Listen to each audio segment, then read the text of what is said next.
Hola. Soy Laura. Me lo dijeron como si fuera un favor, tienes que cuidarla. Como si yo tuviera suerte de haber sido la elegida. Pero mientras mis padres y hermanos sorbían cócteles en las playas de Tenerife, yo me quedé sola en la imponente villa de La Moraleja con mi sobrina Sofía, que supuestamente era muda, postrada en cama, sin responder a nada. Solo que no era así. Se movía. Hablaba. Y lo que susurró aquella noche me heló la sangre en las venas. ¿Por qué una niña de 8 años fingiría estar paralizada durante 5 años? ¿Por qué una familia construiría una mentira tan elaborada? ¿Y qué pasa cuando la más callada de la familia por fin alza la voz? Nunca imaginé que una taza de café tibio sería lo último que sintiera normal en mucho tiempo. Aquella mañana de martes. La luz del sol se colaba entre las lamas de la persiana como si intentara sacarme de la cama con promesas falsas. Estaba sentada a la mesa de la cocina de mi modesto apartamento en un barrio residencial de Madrid, dando golpecitos con la uña en el borde de mi taza de cerámica, repasando mentalmente la lista de portales de empleo que pensaba volver a consultar. El colegio donde trabajaba me había despedido 3 meses antes por recortes presupuestarios. La indemnización se estaba agotando y el silencio empezaba a sonar a fracaso. El timbre del teléfono me sobresaltó más de lo normal. Lo cogí con dudas, ya imaginando quién podría ser. La pantalla lo confirmó. Mamá. Contesté con un suave hola. Su voz llegó suave, pulida, deliberada. Cariño. Tengo algo que decirte. No es una pregunta. Es una orden. Ahí estaba ese tono, terciopelo por fuera, hierro por dentro. Tu padre. Victoria. Mateo y yo nos vamos a Tenerife. Un viaje de última hora. Mezcla de negocios y descanso. Ya sabes cómo van las cosas. Necesitamos que te quedes con Sofía. Su cuidadora tuvo que marcharse de repente. Victoria tiene las manos llenas y nosotros confiamos en ti. Pasó por alto mi silencio como si no existiera. No estás trabajando y eres la única sin familia que atender. Solo serán unos días. No es una petición. Es una asignación. Como si yo fuera la suplente perfecta porque estaba disponible o porque era prescindible. ¿Ya habéis comprado los billetes? Pregunté, sabiendo la respuesta. Por supuesto. Salimos el jueves. Un coche te recogerá mañana a las 10. ¿Estate lista? Colgó antes de que pudiera decir nada más. Me quedé allí, con el teléfono aún en la mano y el café ya frío. El único sonido en la habitación era el zumbido bajo de la nevera y el latido acelerado de mi pulso en los oídos. Esa misma tarde abrí el chat familiar por curiosidad. Victoria había reenviado las confirmaciones de vuelo. 5 asientos a Tenerife. Ni una mención a mí. Ni siquiera por cortesía. Solo Victoria. Su marido. Mis padres y Mateo. Recordé la cena del mes pasado. Victoria diciendo, este año lo hacemos en familia cercana. Nada más. Me miró directamente a los ojos al decirlo. Ahora lo entendía. Yo nunca había formado parte de lo cercano. Siempre había sido la ayudante. La arregladora. La fiable. No protesté cuando en los cumpleaños daban a Victoria el mérito de las tartas que yo horneaba. No me inmuté cuando papá presumía del ascenso de Mateo, pero nunca mencionaba mis logros. Me callé en Nochebuena cuando Carmen alababa las obras benéficas de Victoria como si ella sola hubiera movido montañas. Me callé porque el silencio mantenía la paz. Ahora el silencio me había convertido en la solución cómoda. Aún así. Dije que sí. No sabría explicar por qué. Quizá por costumbre. Por culpa o por la tonta esperanza de que esta vez hacer lo correcto me haría sentir bien. A la mañana siguiente el todoterreno negro llegó puntual. Nadie llamó para preguntar si necesitaba ayuda. Hice mi propia maleta. Dejé la llave bajo el felpudo para el casero y subí sin fanfarria. La villa era exactamente como la recordaba, enorme. Fría. Impecable. Resonaba demasiado espacio y demasiado poco cariño. La asistenta me saludó con una inclinación rígida y desapareció. Las instrucciones de Victoria estaban sobre la isla de la cocina en una carpeta plastificada. Pestañas ordenadas, medicación. Horarios. Contactos de emergencia. Parecía más un documento legal que notas sobre una niña. Una nota escrita con su pluma morada favorita decía: asegúrate de que no se salte la dosis de las 2. Se pone muy nerviosa. ¿Nerviosa? Seguí las indicaciones y encontré a Sofía en la galería trasera. Colocada junto a la ventana en su silla motorizada. Tenía 8 años. Pálida. ¿Qué? Su largo cabello castaño estaba perfectamente peinado. Las manos laxas sobre el regazo. Los ojos vacíos. Inmóviles. Mirando a través del cristal hacia la nada. Hola. ¿Karine? Soy la tía Laura. Me quedaré contigo unos días. No reaccionó. Solo parpadeó despacio. Indiferente. Sonreí de todos modos. Alguien tenía que hacerlo. Aquella noche deshice la maleta en la suite de invitados. La cama era demasiado dura. Las sábanas demasiado almidonadas y el silencio demasiado ruidoso. Al guardar mis cosas de aseo vi un libro para colorear en la mesita de noche. Estaba abierto por una página a medio terminar. Los lápices parecían recientes. Las líneas ligeramente presionadas. Como si alguien hubiera trabajado en él hacía poco. Qué extraño. Pensé. Todos insistían en que Sofía apenas podía moverse. Que llevaba años sin responder. Y sin embargo aquella noche me acosté temprano o lo intenté. Sobre la 1 de la madrugada lo oí. Pasos lentos. Deliberados. Suaves. Me quedé helada. El pasillo crujió. Luego silencio. Me levanté. Con el corazón a 1000. Y fui a comprobar a Sofía. Seguía allí. Sentada en la silla. De cara a la ventana. Sin moverse. Me giré para salir de la habitación y entonces lo vi. La puerta. La había cerrado. Ahora estaba abierta. El aire de la mañana dentro de aquella casa pesaba más de lo que le correspondía. Ese tipo de silencio que te hace susurrar sin saber por qué. Bajé por el largo pasillo en calcetines. Las tablas del suelo apenas crujiendo bajo mis pies. Y pasé junto al retrato de Guillermo que colgaba como una advertencia en el recodo de la escalera. Me preparé un café que no quería y 2 huevos revueltos que se enfriaron en el plato mientras observaba a Sofía. Estaba en la misma galería. En la misma posición. Con la misma mirada perdida fija en el mismo cristal. Intenté hablarle otra vez. Buenos días. ¿Karine? ¿Tienes hambre?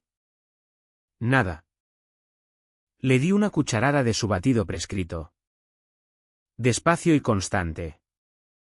Como indicaba la carpeta. Tragó automáticamente.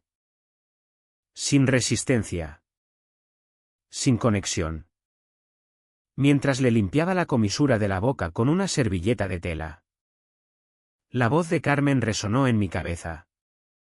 Empalagosa. Siempre has tenido el corazón más blando. Laure. Por eso confiamos en ti. La primera docena de veces sonó a cariño. Ahora sonaba a estrategia. Yo no era la mejor opción. Era la callada. La complaciente. La que no cuestionaba. Al recoger. Volví a abrir el correo de Victoria. Había llegado la noche anterior a mi llegada. Una lista de instrucciones que parecía más un manual de imagen que de cuidados infantiles. Una frase se me quedó grabada más que las demás: manténla siempre impecable. La última vez que la cuidadora la dejó oler mal quedamos mortificados delante del círculo de empresarios. Mortificados delante de un club. No desolados por una niña. Chasqueé la lengua y negué con la cabeza. Su preocupación no era por la salud. Era por las apariencias. Me quedé mirando la pantalla hasta que las letras se volvieron borrosas. Entonces decidí que documentaría todo, cada palabra. Cada cambio. Cada variación en la respiración de Sofía si hacía falta. No por ellos. Por ella. Y por mí. Después de fregar los platos recorrí la casa. El lugar parecía más un hotel que un hogar. Cortinas blancas impecables. Ni una huella en los cristales. Libros ordenados por color. No por tema. Ni una sola foto familiar a la vista. Salvo las que parecían sacadas de una revista de decoración. Conté 3 cámaras de seguridad ocultas solo en las zonas comunes de abajo. Otras 2 en el rellano superior. ¿Para qué? ¿Para una niña que no podía caminar? En la habitación de Sofía noté un libro para colorear escondido entre 2 cuentos en una mesita auxiliar. Lo saqué y lo hojeé despacio. Una página estaba terminada con cuidado. Los lápices dentro de las líneas. Casi demasiado perfectos. Unas páginas más adelante otra imagen estaba a medio colorear con sombreados que mostraban atención al detalle. Pero Victoria había dicho que Sofía no movía las manos desde hacía meses. Levanté el móvil con discreción y saqué una foto. Por la tarde llevé a Sofía a su siesta según el horario. No se resistió. No protestó. Al agacharme para arroparla con una manta se me cayó un bolígrafo por accidente. Tintineó suavemente contra el parquet de madera y lo vi. Su párpado derecho se contrajo. Fue sutil. Apenas perceptible. Pero estaba ahí. No había reaccionado cuando le hablé. No había parpadeado cuando cambió la luz. Pero ante aquel sonido repentino una reacción. No un reflejo como la digestión o la respiración. Era conciencia. Me senté despacio y cogí el cuaderno que había empezado a llevar. Página 1. Sofía parpadeó ante sonido inesperado. 3:12. Ojo derecho. Ningún otro movimiento. Seguí escribiendo. No estaba paranoica. Estaba observando. La cena fue silenciosa. Solo nosotras 2. Me senté frente a ella en la pequeña mesa de la cocina. Sorbiendo el mismo café insípido de aquella mañana. La estudié más de lo que debería. Intentando no dejar que mi mente se desbocara hacia posibilidades. Después de arroparla salí al porche trasero y observé cómo se mecían los árboles. Mis dedos recorrían el borde de la taza mientras mis pensamientos volvían atrás. Recordé una noche buena cuando tenía 12 años. Había pasado toda la mañana poniendo la mesa mientras mamá y Victoria cocinaban. Coloqué los cubiertos perfectamente y doblé las servilletas en triángulo como había visto en una revista. Incluso encendí las velas con cuidado usando las largas cerillas del cajón. Cuando Carmen entró apenas miró la mesa. «No toques los cubiertos», espetó. «Siempre los colocas mal». Apagó las velas y volvió a poner toda la mesa sin decir una palabra. Después de aquello no volví a intentar ayudar. Al menos no de forma visible. Y ahora estaba otra vez aquí. Siendo útil.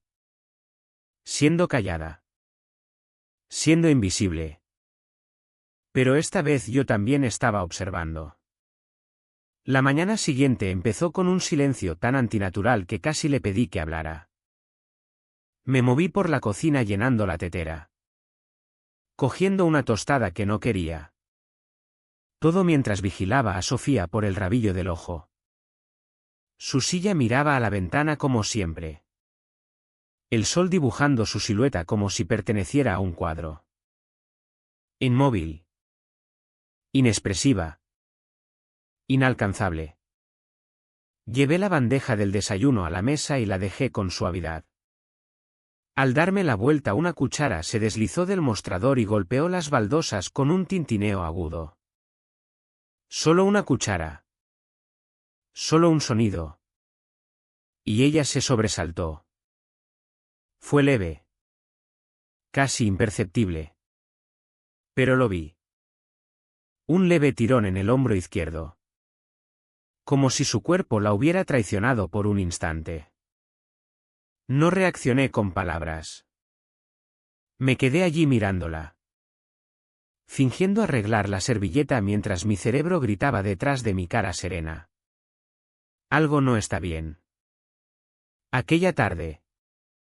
Mientras ella dormía, o fingía dormir.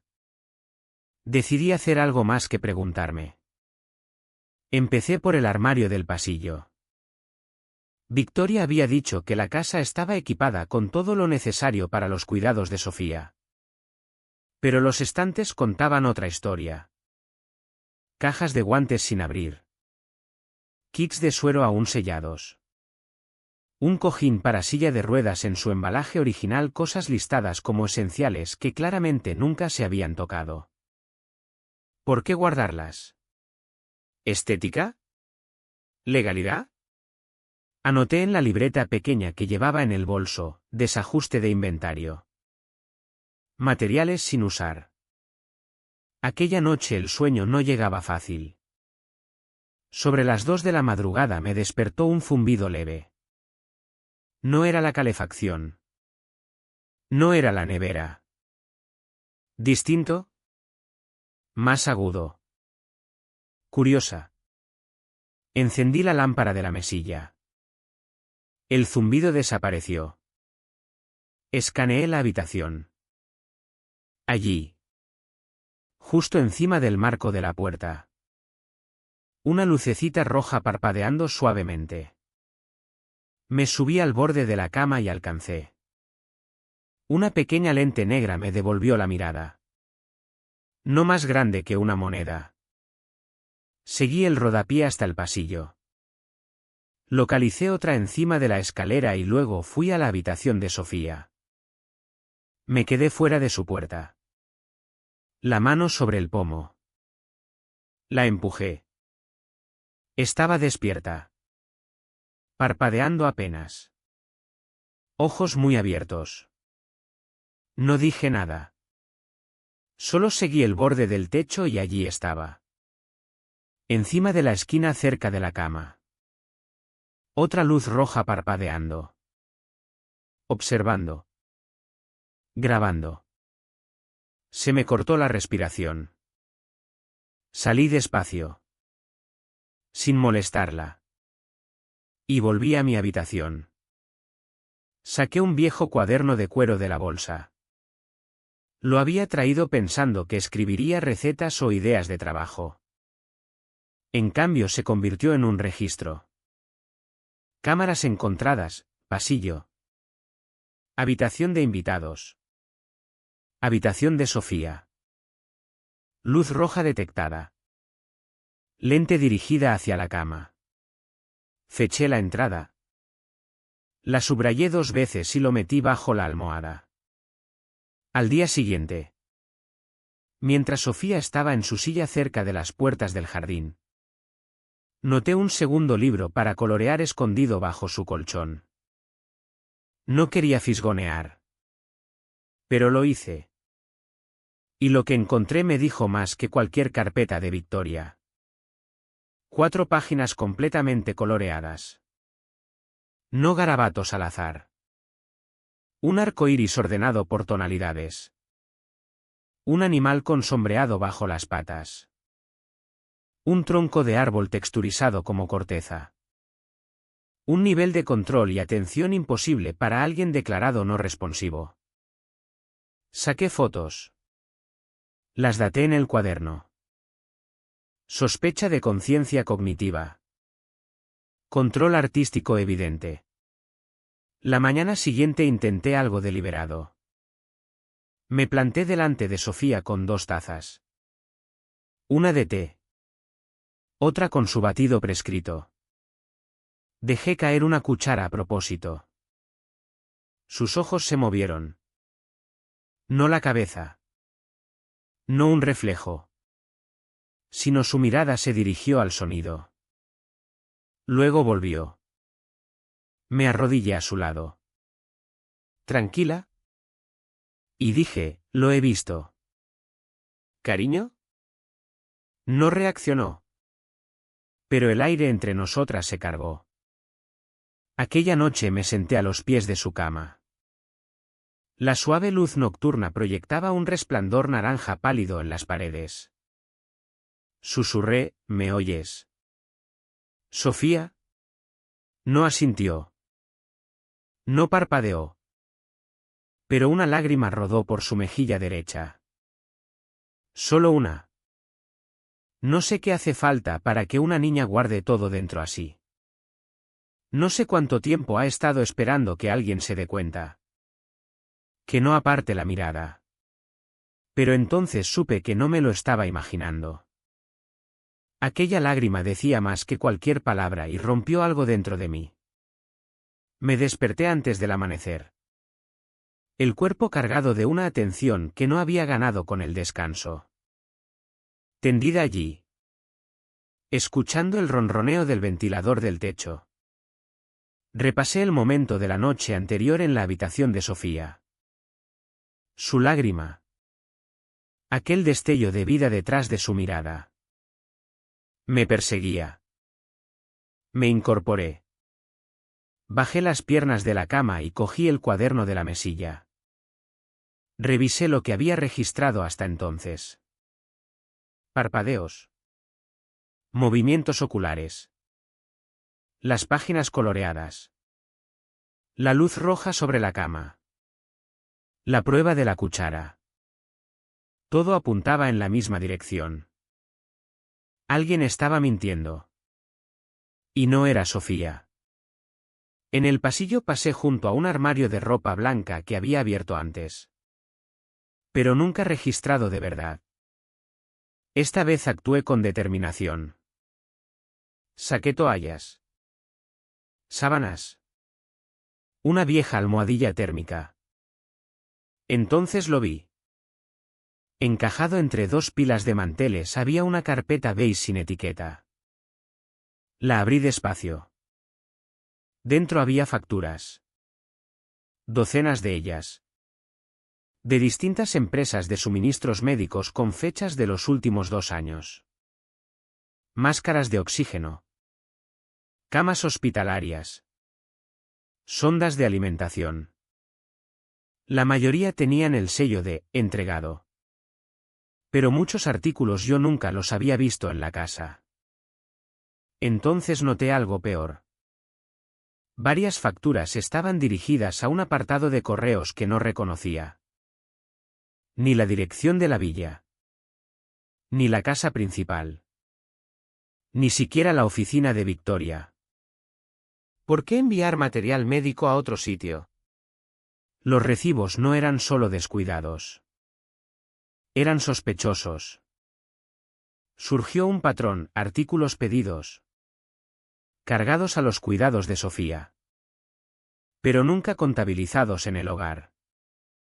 El corazón me latía con fuerza mientras metía la carpeta bajo el brazo y me dirigía al pasillo principal. El que estaba lleno de aquellas fotos familiares arrogantes y un certificado médico enmarcado en lugar prominente. Me quedé mirando el informe enmarcado en la pared. Paciente, Sofía Martínez. Diagnóstico, degeneración neurológica avanzada. Cuidados paliativos continuos recomendados. Lo había visto docenas de veces. Les gustaba exhibirlo como un escudo. Pero algo me carcomía. De vuelta en mi habitación abrí la carpeta otra vez. Entre las hojas sueltas había otro informe médico. El mismo médico. El mismo hospital. La misma fecha. Pero este decía, paciente presenta parámetros de desarrollo normales. Ninguna alteración neurológica observable. El mismo papel. El mismo formato. Pero resultados completamente distintos. Los coloqué uno al lado del otro en el escritorio. Uno estaba hecho para ser visto. El otro para ser enterrado. Saqué fotos de ambos. Luego cogí el registro de medicación que Victoria había dejado en la carpeta de cuidados. Estaba codificado por colores. Impreso y preciso. O eso parecía. Pero el registro decía que la enfermera había administrado la medicación de Sofía los días 4, 5 y 6 del mes anterior. Comprobé el calendario de rotación en la nevera. La enfermera estaba fuera del país por motivos familiares aquellos días.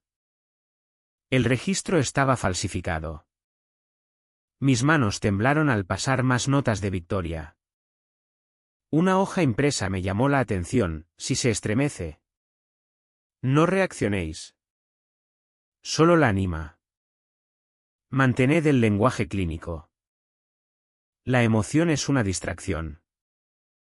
La obediencia es bondad. ¿Bondad? Se me cerró la garganta. Entré en el baño. Con el informe falso en la mano.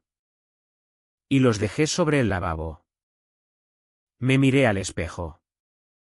La están drogando. Susurré. Y yo les he estado ayudando. Una lágrima rodó por mi mejilla. No de culpa, sino de furia. La dejé caer. Luego la sequé y salí de la habitación. Aquella tarde, después de acostar a Sofía, entré en el despacho de Guillermo. La habitación olía a cajas de puros y dinero viejo. Caoba y manipulación. El cajón del escritorio tenía cerradura. Pero yo había crecido en aquella casa. Conocía todos los atajos. Cogí una horquilla de mi moño. La doblé y tanteé el mecanismo. Clic. Dentro del cajón había una carpeta etiquetada, borradores. Un papel destacó inmediatamente. Otra versión del informe médico. Esta tenía tinta roja en la parte superior, borrador para revisión únicamente. Coincidía con la versión oculta que había encontrado antes. Detrás había una nota manuscrita en el blog de Guillermo, aumentar sedación a final de trimestre. Justificar con mayor especificidad. Evitar nueva consulta. Demasiado arriesgado. Entonces se me revolvió el estómago. No solo había firmado registros falsos. Estaba planeando la siguiente fase. Apenas había pasado el mediodía y la casa ya pesaba con secretos. De esos que se meten en las paredes. En los muebles. En el silencio. Me moví por la cocina como cada día.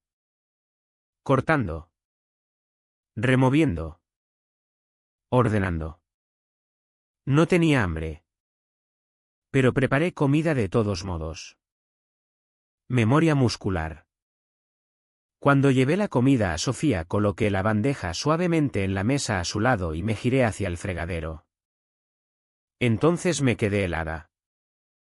Su mano derecha se movió ligeramente bajo la manta que cubría su regazo. El movimiento fue sutil, vacilante, pero deliberado. Era la segunda vez en 2 días que se movía por su cuenta. Volví despacio hacia ella, intentando no alarmarla. Cogí una cuchara y la dejé junto a su codo. Al alcance, pero sin que fuera obvio. Sus ojos no me siguieron. Pero sus dedos se contrajeron otra vez. Como si estuviera esperando a que me fuera. No me fui. Aquella noche. Después del baño. La envolví en una de las suaves mantas de algodón del armario del pasillo y la metí en la cama. Me senté a su lado bajo la luz tenue y hablé apenas por encima de un susurro. Si todavía estás ahí dentro. Dije. Quiero que sepas que te creo. Aunque no digas nada. Te veo. Sus labios se separaron. Al principio pensé que era solo su respiración. Pero entonces surgió un sonido. Crudo. Roto. Suave. Como una oración. Te harán daño a ti también si saben que hablo. Me quedé helada. El aliento atrapado en el pecho. Abrí la boca pero no salió nada. Aquellas 7 palabras rompieron algo dentro de mí. Podía hablar y había estado callada tanto tiempo. No porque no pudiera, sino porque me estaba protegiendo a mí. O a sí misma. O a las dos. Extendí la mano hacia la suya. No la retiró. La apreté suavemente. Nadie nos va a hacer daño. Susurré. Aunque no estaba del todo segura de que fuera verdad. No si yo tengo algo que decir al respecto. Después de que se durmiera salí al salón y me senté en el sofá, mirando al jardín a través de las puertas de cristal. Mi cuerpo temblaba. No de miedo, sino de furia. Apreté los puños hasta que las uñas se me clavaron en las palmas. Yo había formado parte de aquello. No por intención, sino por inacción. Había administrado pastillas. Seguido los horarios de Victoria. Interpretado mi papel. Nunca más. Necesitaba a alguien. A cualquiera. Que confirmara que no estaba perdiendo la cabeza. Que aquello no era todo producto de mi imaginación. A la tarde siguiente bajé por el camino de grava. Pasé los setos traseros y crucé la calle hasta la casa del señor Navarro. Inventé una historia sobre la presión del agua en el baño de invitados y le pregunté si había tenido problemas de fontanería alguna vez. Me ofreció un vaso de limonada antes de acomodarse en su silla del porche. Cosa curiosa, dijo a mitad de sorbo. Oí hablar a la pequeña una vez. El corazón me dio un vuelco. Continuó como si no acabara de decir lo más condenatorio del mundo.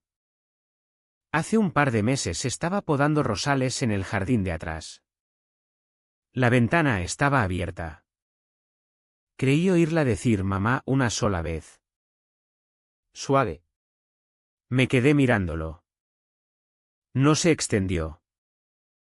No lo siguió con una pregunta ni una disculpa. Solo me miró. Y en aquella mirada vi algo que no había visto en semanas. Confirmación. De vuelta en la villa encontré a Sofía ya en su silla. Erguida.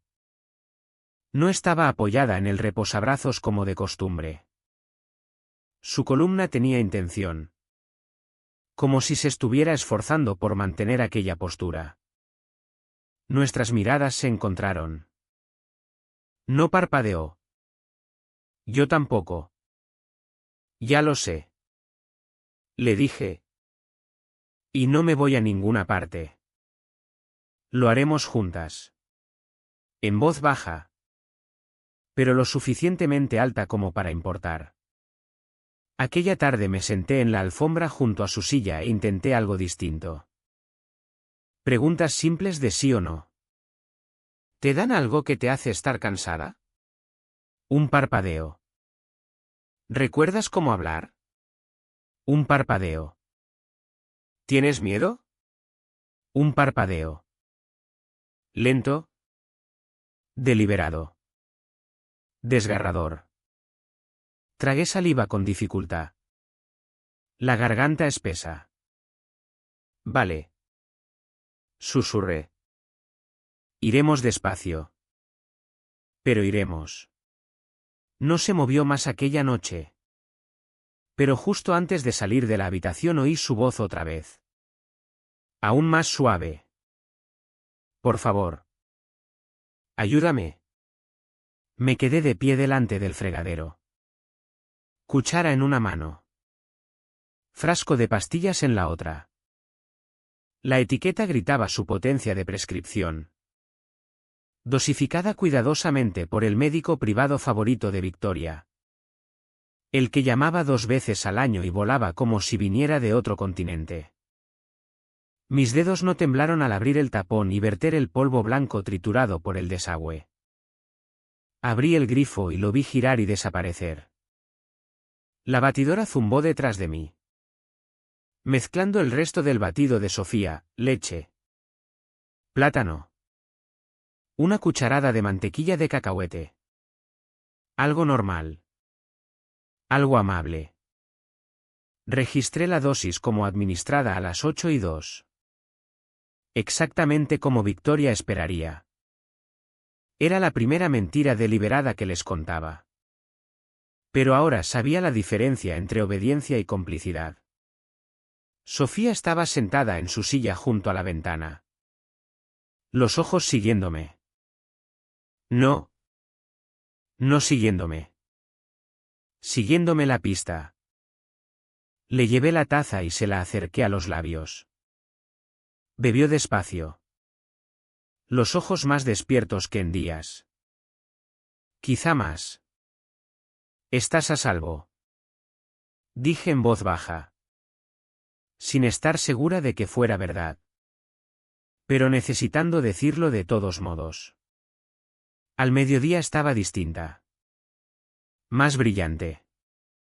Despierta. Sus manos se contrajeron y luego se quedaron quietas.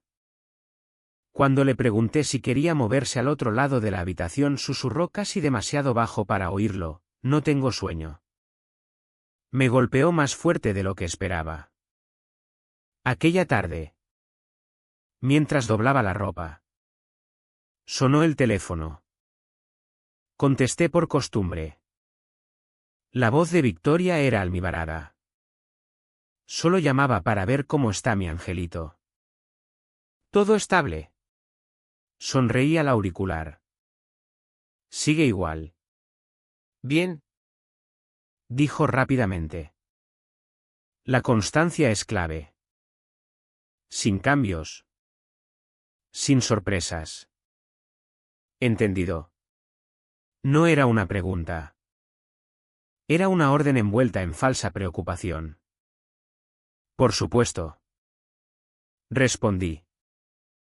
Sin sorpresas. Después de colgar entré en el despacho. Me senté al escritorio y abrí el portátil. Tecleé Esperanza para Sofía.org.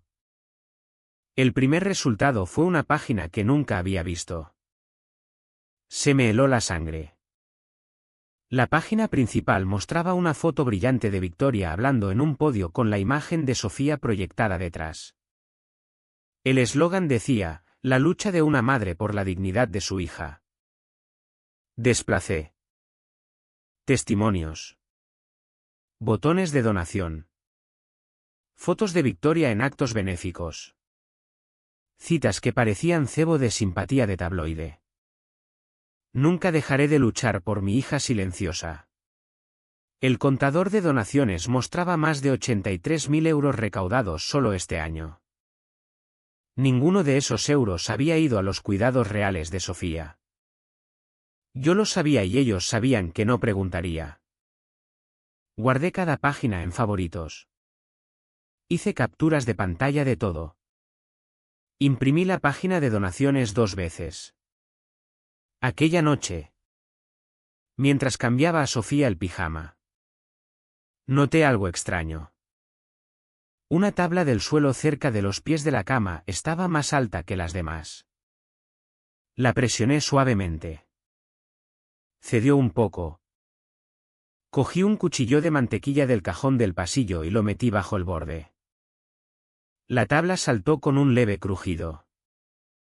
Debajo había un pequeño paquete envuelto en tela. Se me revolvió el estómago. Dentro había un cuaderno gastado. Pequeño. Hecho a mano con tela cosida en la cubierta. Lo abrí con cuidado. La letra era pequeña y pulcra.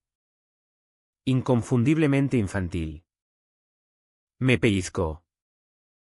Quería hablar. Pero tenía miedo.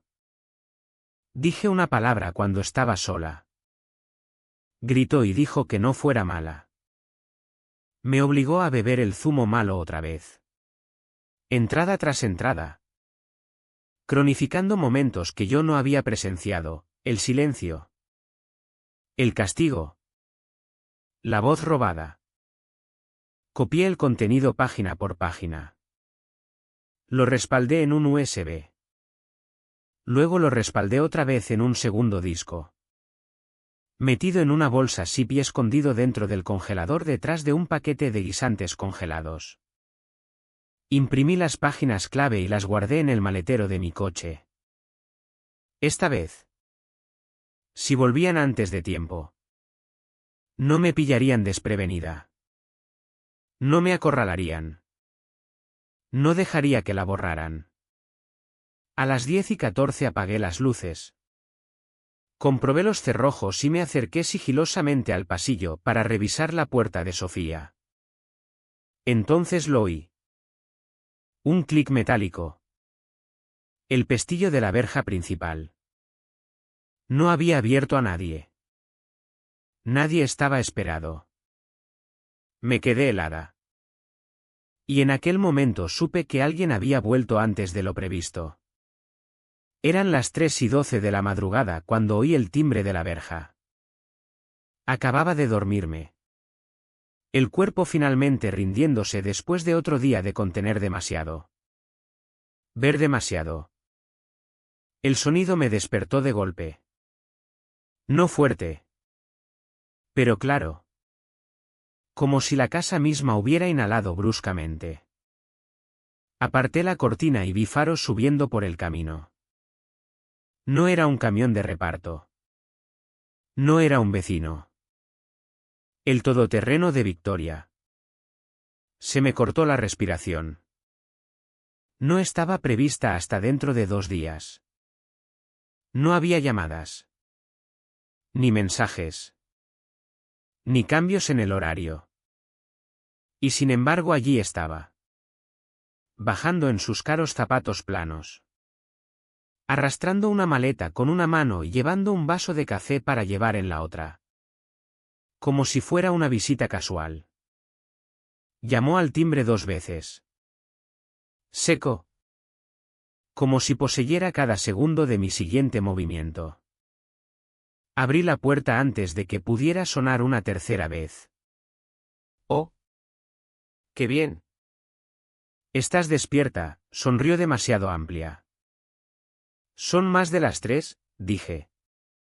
Incapaz de ocultar la confusión. Cambio de vuelo. Llamada de negocios en Madrid. Giro de última hora, se encogió de hombros. Pensé que os sorprenderíamos. Ya sabes. Ver cómo van las cosas. Entró antes de que pudiera decir nada más. Sus ojos escanearon el vestíbulo. Las paredes. La mesita auxiliar. Una lista mental en tiempo real. ¿Dónde está Sofía? En la cama. Dormida. Su sonrisa se desvaneció ligeramente. ¿Bien? Necesita estabilidad. Pasó junto a mí como si todavía viviera allí. Recorriendo el pasillo. Asomándose a la cocina. Al salón. La seguí hasta la habitación de invitados donde dejó la maleta y dijo casi distraídamente, «Has hecho un buen trabajo. La has mantenido callada». La forma en que dijo, callada, me puso la piel de gallina. A la mañana siguiente hice exactamente lo que sabía que tenía que hacer. Preparé el batido como siempre. Solo sin las pastillas. Lo registré. Marqué la hora. Dejé la taza en la encimera donde sabía que Victoria la vería. ¿Intacta? Entró en la cocina justo cuando la cogía otra vez. ¿Todavía toma la dosis completa? Preguntó con voz neutra. Hasta la última gota, respondí. Estable, asintió ella. La rutina es importante. Hay que gestionarla correctamente. La observé por encima del borde de mi taza mientras se movía por la habitación. Los dedos deslizándose sobre las superficies. Estaba evaluando y ni siquiera se molestaba en disimularlo. Más tarde aquella tarde encontré a Sofía sentada más erguida de lo habitual en su silla. Pero cuando Victoria entró en la habitación se quedó completamente inmóvil. Sus ojos no siguieron el movimiento. Sus dedos no se contrajeron. Volvió a ser la versión que ellos esperaban. Y yo lo vi suceder como si alguien hubiera pulsado un interruptor. Aquella noche la oí sollozar. Apenas audible. Desde detrás de su puerta cerrada. No lloraba por sí misma. Lloraba porque tenía que fingir otra vez. A la mañana siguiente me puse en marcha. Primero copié todos los archivos. Fotos. Clips de vídeo y notas en un segundo USB. Lo escondí en un libro hueco en el tercer estante de la biblioteca. El lomo agrietado lo justo para que pareciera intacto. Luego preparé una bolsa de noche y metí el primer USB en un bote de champú que vacié con un cuchillo de cocina. Infantil. Quizá. Pero efectivo. Revisará mis cajones. Murmuré. ¿La conozco? En el desayuno Victoria sorbía café solo y picoteaba un croissant. Llevaba un cardigan pastel y esa sonrisa que debería pertenecer a una política. Siempre has sido tan leal. Laure. Por eso confiamos en ti con Sofía. No dije nada. Dejé que siguiera hablando. Odio que haya malentendidos. Especialmente ahora que estamos estabilizando su condición. Ahí estaba. No un cumplido. Una advertencia. Entendido. Respondí con tono plano. Sonrió más amplia. Perfecto. A mediodía soltó la otra bomba. Mamá. Papá y Mateo vuelan esta noche solo para una noche. Echan de menos a Sofía. Quieren ver lo bien que lo has hecho. No fue una pregunta. Y así. De repente. Tenía menos de 18 horas para ponerlo todo en su sitio porque los que habían construido aquella mentira estaban volviendo a casa. Y esta vez yo no era solo la cuidadora. Era el testigo. Llegaron justo antes de las 6. Carmen. Guillermo y Mateo. Todos en un elegante todoterreno negro que apenas hizo crujir la grava. El conductor apenas levantó la vista al descargar el equipaje. Bajaron como si entraran en una gala. No en un hogar donde habían dejado a una niña paralizada. Silenciada. Drogada. Victoria estaba junto a la puerta principal. Brazos abiertos como si lo hubiera ensayado. Me quedé atrás, observando. El vestíbulo se llenó de saludos demasiado ruidosos. Abrazos demasiado rápidos. El perfume de Carmen golpeó el aire antes de que hablara. «Cariño, ¿estás pálida?», me dijo con una inclinación de cabeza. Como si la preocupación le saliera natural. No lo estaba. Guillermo apenas me reconoció. Sus ojos barrían la casa como si comprobara si había polvo en su reputación. Mateo me dio un asentimiento tenso. No habíamos hablado en meses y yo estaba encantada de mantener ese récord intacto. Nos sentamos a cenar en el comedor formal. Victoria lo había preparado todo. Servilletas de lino. Su porcelana blanca favorita. Una botella de vino carísimo ya respirando junto al asiento de Guillermo. Cortó el pavo como una madre de concurso haciendo un banquete navideño. Sofía estaba sentada a la cabecera de la mesa según las instrucciones. Apoyada y en blanco como se esperaba. «Está guapa», dijo Carmen. Pero sus ojos no se posaron en Sofía. «Está tranquila», intervino Victoria. Gracias a la diligencia de Laura. Todos se volvieron hacia mí y forcé una sonrisa. «Siempre has sido tan sensible. Querida», añadió Carmen. Sirviéndose otra copa. «Forma parte de tu encanto. Aunque a veces estorbe». Sentí que se me tensaba la mandíbula. Entonces Victoria deslizó una carpeta manila sobre la mesa hacia Guillermo. «Ya tenemos los papeles preparados», dijo con naturalidad. Como si comentara el tiempo. Por si algo se desestabiliza. El corazón me latió con fuerza en el pecho. Sabía lo que significaba. Estaban preparándose para tomar el control legal. Permanentemente. Metí la mano bajo la mesa y rocé 2 veces el dorso de la mano de Sofía. Parpadeó. Luego se movió. Despacio. Con cuidado. Se apartó de la mesa y se levantó por sí misma. La habitación se congeló. La copa de vino de Carmen se detuvo a medio camino de sus labios.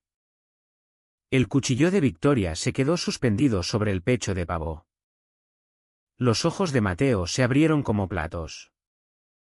Los dedos de Guillermo se cerraron alrededor del tenedor como si fuera un arma. Las piernas de Sofía temblaron. Pero las enderezó. Su voz salió pequeña pero firme. «Abuela». «Me acuerdo». El silencio cayó. «Me dejasteis en la oscuridad», dijo más fuerte esta vez. «Todos lo hicisteis». La mano de Carmen voló a su pecho. «¿Qué? ¿Qué es esto?» «Está confundida», ladró Guillermo. «No sabe lo que dice». Los ojos de Victoria saltaron hacia mí. El pánico creciendo. «Laura. ¿Qué has hecho? ¿Qué has?» Me levanté despacio y abrí el cuaderno de cuero que había llevado en el regazo durante toda la cena. «Nos habéis manipulado a todos», dije. Caminé hasta el centro de la habitación y dejé el diario sobre la mesa. «Aquí está su letra. ¿La recuerdas? ¿Verdad?» «¿Victoria?» «Desde que la hacías escribir notas de agradecimiento cada Navidad a tus donantes. Saqué capturas impresas. Totales de donaciones. Documentos médicos. Copias de los registros. Dijisteis que no podía escribir. Ni moverse. Ni hablar». Laura Delgado entró por el arco del comedor como si perteneciera allí. Llevaba su maletín como una insignia.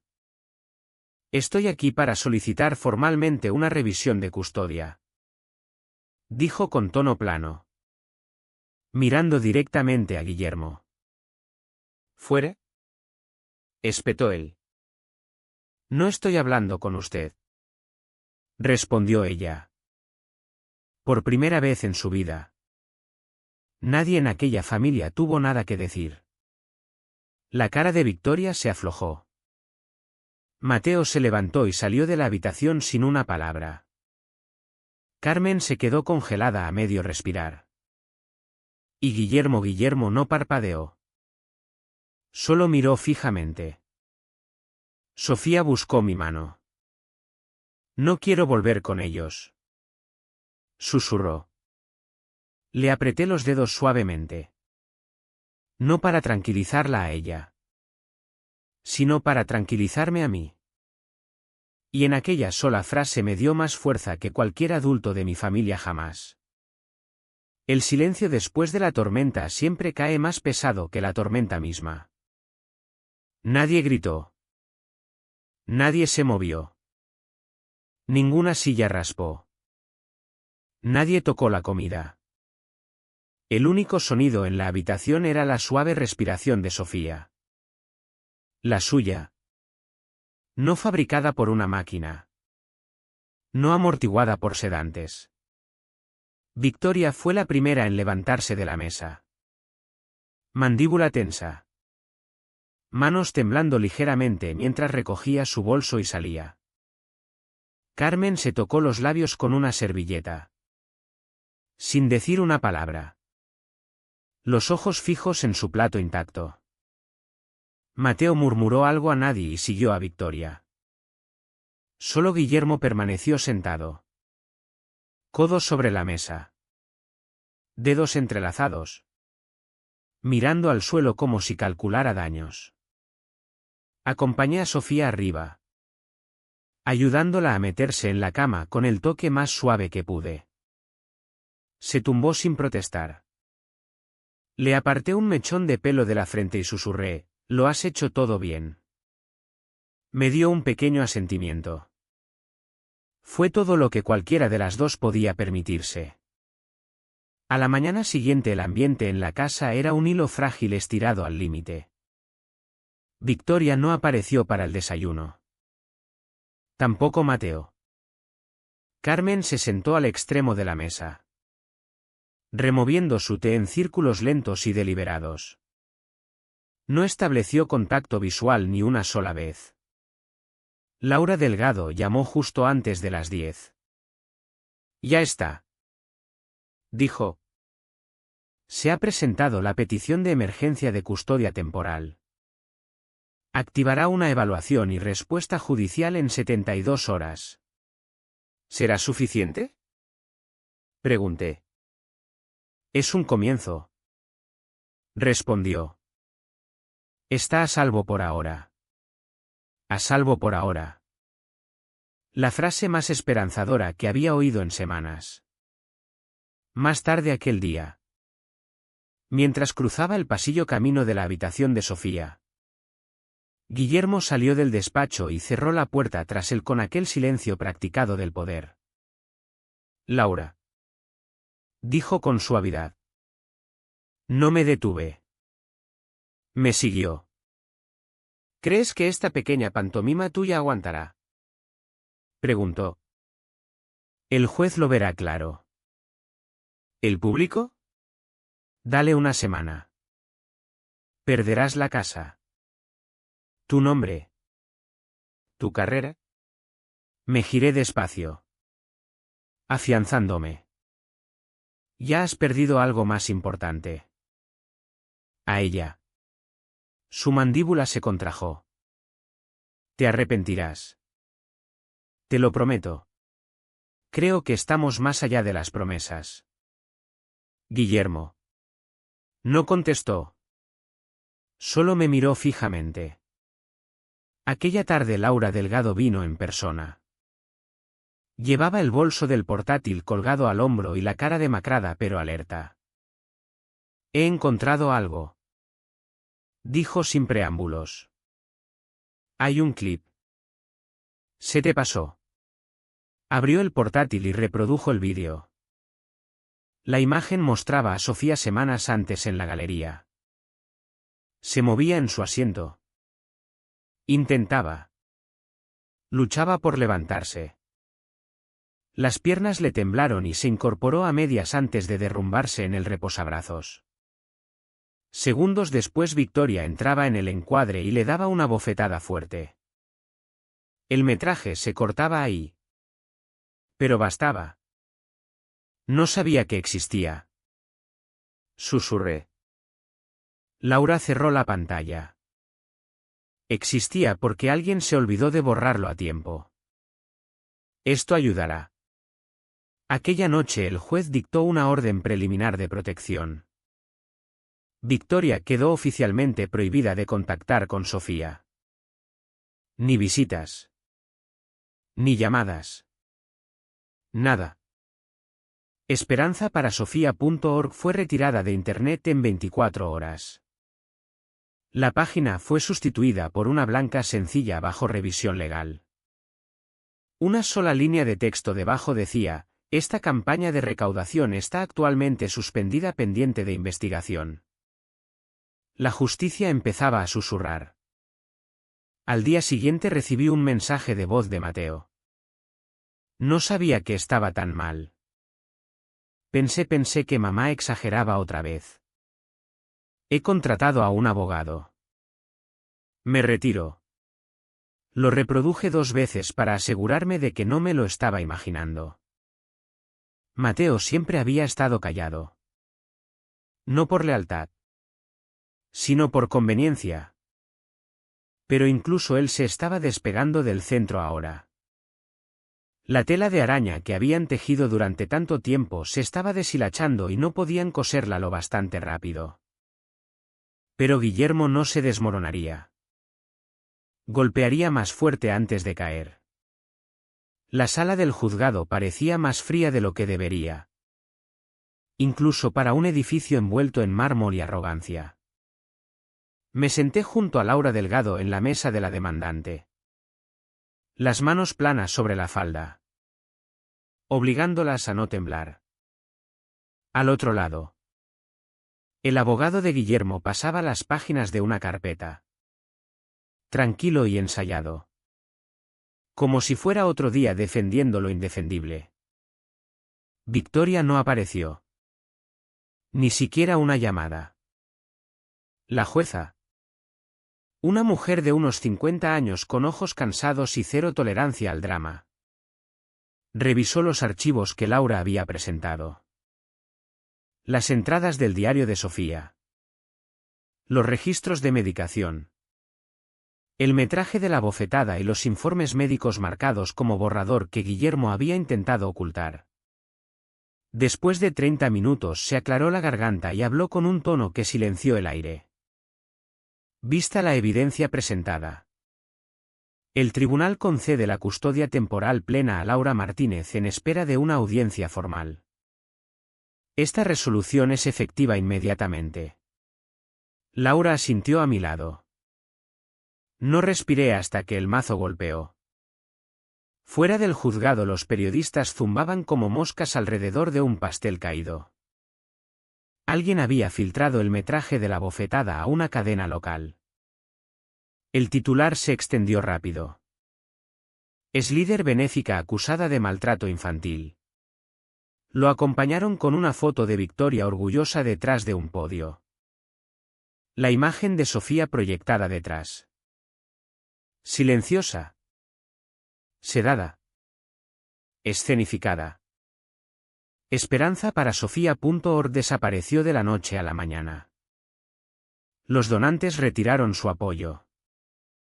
El principal patrocinador de la fundación emitió un comunicado: fuimos engañados. Cada contacto que Victoria había construido para su persona se evaporó antes de que pudiera dar una réplica. Pero Guillermo no era de los que se escabullían. Me interceptó al salir por la puerta lateral del edificio. Justo más allá del alcance de las cámaras. ¿Crees que la ley te protege?, dijo en voz baja. He enterrado problemas más grandes que tú. Mantuve su mirada sin inmutarme. Ya no das tanto miedo como antes. Se acercó más. Dientes apretados. No me vuelvas a llamar padre. Me incliné. Igualando su tono. Te aseguraste de que nunca lo hiciera. No contestó. Solo me miró con una furia que no encontraba objetivo. Al día siguiente Mateo sorprendió a todos. Incluyéndome a mí. Entró en el despacho de Laura y dio una declaración jurada. Confirmó que los actos benéficos estaban escenificados. Los documentos falsificados. Entregó correos de Victoria urgiéndole a guardar silencio por el bien de la familia. La culpa se le veía en cada línea de la cara. Pero al menos se presentó. Eso lo puso 2 pasos por delante del resto. A final de semana el Estado había abierto una investigación formal contra el médico que firmó los registros de Sofía. El hombre dimitió antes de que lo suspendieran. Laura sospechaba que aceptaría un acuerdo. Presentamos una demanda civil por fraude de tutela y abuso médico. Laura me advirtió que podía llevar meses. Quizá años. Pero no me importaba. Ya había ganado lo que más importaba. Aquella tarde me senté en el jardín. Ahora nuestro jardín. Donde Sofía una vez estuvo sentada. Encorvada. En blanco. Inalcanzable. Ahora jugaba con un pequeño set de bloques. Tarareando para sí bajo la sombra de un olivo. Me miró. Sonrió y volvió a Pilar Torres. Pensé en todo lo que habíamos perdido. En todo lo que ella nunca recuperaría. Pero también pensé en lo que había ganado. Una voz. Un testigo. Un futuro. No hay mayor agonía. Susurré. Que llevar dentro una historia no contada. Palabras de Maya Angelou. Y mías. Porque contar la verdad solo era el principio. Aprender a vivir con ella sería lo siguiente. Un mes pasó como un suave suspiro después de un largo grito. La casita de alquiler a la que nos mudamos estaba justo a las afueras de Madrid. Por un camino serpenteante bordeado de robles y musgo perezoso que ondeaba como encaje antiguo. No era grande. Pero era nuestra. No había cámaras. Ni registros. Ni voces detrás de las puertas susurrando control. Cada mañana preparaba té mientras Sofía se sentaba a la mesa de la cocina trazando letras en su cuaderno. Íbamos a la misma terapeuta todos los miércoles. Hablaba más ahora. Frases cortas. Algunas preguntas. A veces no hablaba nada y estaba bien también. Empecé a dar clases particulares otra vez. Una vecina. Luego una recomendación, apoyo lector. Preparación para el graduado. Ayudar a niños con retrasos de aprendizaje. Se sentía como volver a una versión de mí misma que no sabía qué echaba de menos. El jardín de atrás cobró vida despacio. Había plantado romero. Tomillo. Tomates y un rincón de girasoles para Sofía. Los regaba cada día. No porque se lo pidiera, sino porque quería. Una tarde llegó un sobre grande por correo. Era del juzgado de familia. Lo abrí sentada en el columpio del porche. Sofía leyendo cerca con los zapatos quitados en la hierba. El papel de dentro era sencillo. Decía que se me había concedido la tutela legal plena y permanente de Sofía Martínez. Sin audiencias. Sin objeciones. Victoria había incumplido. Guillermo nunca presentó respuesta. Se había acabado. Doblé el documento y miré a Sofía. Todavía no lo sabía. Pero lo sabría. Y sonreiría. Estaba segura. Más tarde aquel día volví a revisar el buzón. No porque esperara nada urgente, sino porque todavía medio esperaba que llegara una carta. Alguna palabra de Carmen. Una línea de Guillermo. Incluso una tarjeta en blanco de Victoria habría significado algo. Pero el buzón estaba vacío. Quizá era mejor así. Limpio. Definitivo. Aquella noche deshice la última caja de la mudanza. En el fondo había una foto familiar antigua. Nochebuena. Probablemente 2009. Todos alrededor de la larga mesa. Carmen sirviendo vino. Guillermo riendo a medias. Victoria girada perfectamente hacia la cámara. Mateo distraído. Yo al final sosteniendo un plato que nunca llegué a servir. Casi la tiré. Pero algo me detuvo. La metí en un cajón. No por nostalgia. Solo por cierre. La semana siguiente empecé a voluntariar en el centro local de alfabetización. Había una mujer. Gertrudis. De casi 70 años. Antigua enfermera. Venía 3 veces por semana a aprender a leer novelas que había fingido leer durante décadas.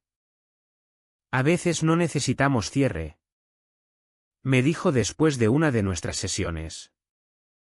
Solo necesitamos libertad. Aquella frase se me quedó clavada durante días. Una tarde cerca del atardecer estaba en el patio trasero cavando un sitio para albahaca cuando Sofía se acercó por detrás. Se agachó a mi lado. En silencio.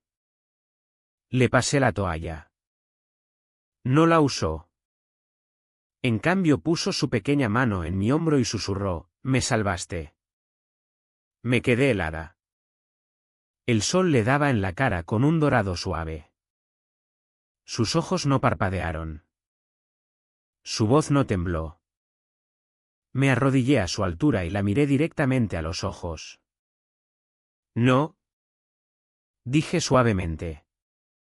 «Tú te salvaste a ti misma. Yo solo te vi». Asintió y sonrió. No amplia, sino profunda. Y me di cuenta por primera vez en años de que ya no tenía nada que demostrar. Pero incluso en la libertad. La justicia aún tenía una parada más que hacer. La sala del juzgado estaba llena, abogados. Periodistas. 2 agentes al fondo. Me quedé sola al frente. Las palmas apoyadas en el borde de la mesa. Laura había preparado cada ángulo. Pero esta parte era mía. Testificar en voz alta. Sin notas. Sin abogado que hablara por mí. La jueza miró desde el estrado. El rostro inescrutable. Señora Martínez. Puede proceder. No tartamudeé. Les conté sobre los archivos. Los informes falsos. El silencio en el que Sofía había sido entrenada. No dramaticé. No supliqué. Hablé claro. Honestamente. Cuando terminé. La sala estaba en silencio. La jueza asintió despacio y habló. ¿Voz clara? Este tribunal declara a Victoria Martínez y Guillermo Martínez culpables de poner en peligro a un menor. Fraude médico y explotación financiera. La sentencia se fijará en fecha posterior. Victoria. Sentada a mi izquierda. Se derrumbó en sollozos. Fuertes. Sin filtro. De los que esperaban simpatía. Guillermo no se movió. No parpadeó. No me miró ni una vez. No me inmuté. Hacía tiempo que había dejado de necesitar su mirada. Al salir de la sala me detuve en lo alto de la escalera. Guillermo estaba solo cerca de la ventana. Manos en los bolsillos. Mandíbula tensa. La luz proyectaba ángulos afilados en su cara. Demasiado afilados para esconderse detrás. Me acerqué y le entregué un sobresellado. Algo para ti, dije. Lo abrió y cuando sus ojos llegaron a la firma del final lo vi. No miedo. Solo quietud. El nombre de Mateo en tinta negra lo confirmaba todo. Que Guillermo había orquestado las finanzas. Los encubrimientos médicos. Las amenazas. Que aquello nunca había sido sobre una niña. Siempre había sido sobre control. Construiste tu vida sobre el miedo, dije. Yo solo la desmantelé con la verdad. No esperé respuesta. No había ninguna que importara. En las semanas siguientes la historia se extendió más allá de las fronteras autonómicas. Los titulares decían, abuso detrás de la verja. Secretos familiares expuestos. Me pidieron hablar en una conferencia de defensa de la infancia en Madrid. Dije que sí. No porque quisiera hablar, sino porque era hora de que la gente escuchara. En el escenario no llevaba guión. El silencio nunca fue seguridad. Les dije que era sumisión disfrazada de lealtad. La gente aplaudió. Algunos lloraron. Otros se quedaron quietos. Pero los vi. Supervivientes. Testigos. Los que nunca habían podido decirlo en voz alta. De vuelta en casa la vida se asentó en algo suave. Sofía empezó en un colegio nuevo. Clases pequeñas. Profesoras formadas en trauma y una niña llamada Daniela que compartía el almuerzo cada jueves. Las observaba desde un banco. Café en la mano. El corazón lleno de algo que se parecía sospechosamente a la paz. Una tarde encontré una carta en el buzón. Era de Carmen. Una sola frase escrita en su estrecha cursiva, ¿puedo verla una última vez? No se lo dije a Sofía. Me reuní con mi madre a solas en el parque donde solíamos merendar cuando yo era niña. Se sentó en el mismo banco por el que siempre discutíamos. Pensé que legado significaba preservar el apellido, dijo. Pero tú lo reescribiste. La miré directamente a los ojos. Tú querías un legado. Este es el mío ahora. No discutió. No se disculpó. Se levantó y se alejó sin decir otra palabra. Y estuvo bien. Una semana después Sofía y yo visitamos la playa de Sitges. Corrió delante de mí descalza, chillando cuando la marea le atrapó los tobillos. La seguí a paso más lento, sintiendo el tirón del mar en las pantorrillas. Nos arrodillamos y escribimos nuestros nombres en la arena. Sofía. Laure. Las olas llegaron unos minutos después y se los llevaron.